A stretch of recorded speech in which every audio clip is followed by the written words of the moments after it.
In 1986, a single category of rally car killed so many people that an entire racing class was wiped off the map in a matter of months. They called them the Killer Bees, and the machines that earned that name were the fastest, most violent cars motorsport had ever built. This is the Lancia Delta S4. It made over 500 horsepower from a tiny engine, weighed almost nothing, and could hit 60 miles per hour in under 2.5 seconds on gravel, with no traction control.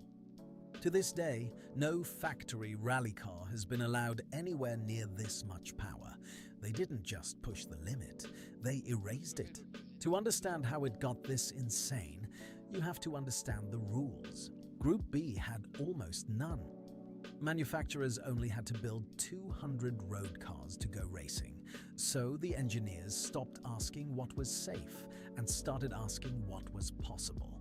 Audi brought all-wheel drive and changed the sport forever. Peugeot answered with a mid-engine rocket. Lancia threw twin charging at the problem, a supercharger and a turbocharger on the same engine just to never lose power. Each season, the cars got lighter, angrier, and harder to control. It became an arms race with no referee and no one willing to call it off. To hit the numbers, engineers wrapped drivers in fuel, fire, and boost. The bodies were made of magnesium and Kevlar to save weight. Light, yes, but magnesium burns hot enough that water makes it worse. The men strapped inside were sitting in something closer to a bomb than a car, and most of them knew it. But here's the part nobody planned for. The cars got faster every single year.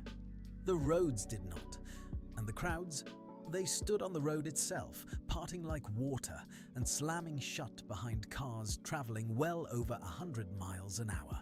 Henri Toivonen was the fastest man in the field.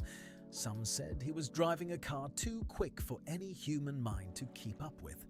He once admitted the S4 frightened him. Weeks later, that fear would prove justified in the worst possible way. On the Tour de Course, Toivonen's car left the road and plunged into a ravine. The magnesium-bodied S4 ignited instantly. There was nothing left to rescue.